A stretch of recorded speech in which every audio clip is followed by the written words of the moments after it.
All right, so the question of torture, given a lot of Trump statements, is it ever morally justifiable to conduct torture? Well, here's this is the thing. If you are what this does is bring us right down to our basis for public policy. Are we utilitarians? Mm-hmm. You know, are we Christians? Are we utilitarians? Do we justify torture? Because if we don't torture this guy, then thousands will die. Mm-hmm. Okay, well, how about torturing his wife?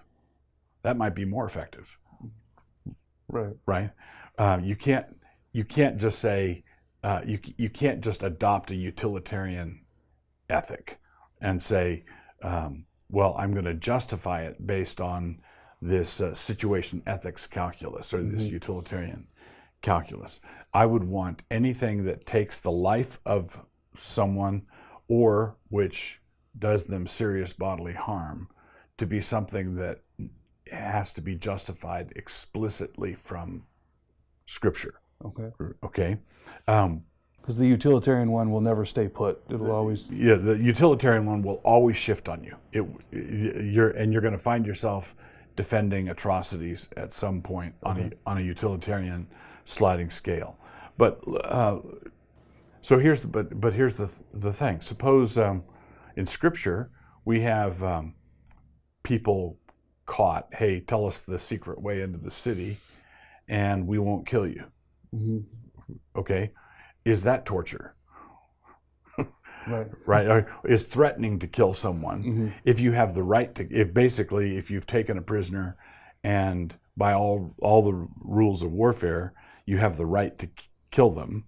So you're suspending a just sentence as a carrot to get information. Correct. And I think someone's going to come in and say, well, look, hey, let's talk calmly and coolly, and we won't kill you if you tell us. Uh-huh. And then they're discharging your pistol by his head. Right. Right. You know, there's, and so the one seems scripturally reasonable to me. The other seems like you're browbeating, or you know, and I don't want to get to the point where you're pulling fingernails out, because when I think past a certain point, when you've departed from a scriptural anchor and you're doing the utilitarian thing, you also have to deal with the fact that, as General Mattis recently told Trump, he didn't think waterboarding worked. One of the things torture does is it gets people to tell you all kinds of things. Right. You know, sure, I'll tell you, I'll talk. You know. So, but there's a difference between, all right, justly, you deserve execution, we're going to suspend that because you've cooperated with us in this way. Right. And then taking somebody out and waterboarding them, or the pulling the fingernails, where it's just, it's not this is to escape execution, this is to make the beating stop. Right. So is there room in Scripture for something like that? I don't see anything like that in Scripture. Okay. And so, and in my ethic, coercion of every form is always a big deal. Mm-hmm.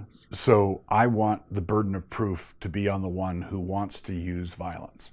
If you want to kill someone, if you want to shoot them, if you want to do something, you need scriptural justification for what you're going to do. Mm-hmm. It's not the other way, where and not just but it's a small thing to do this to him, and it spares a big thing that can happen over here. Yeah, because as soon as you step into that world, now you could justify killing innocent people.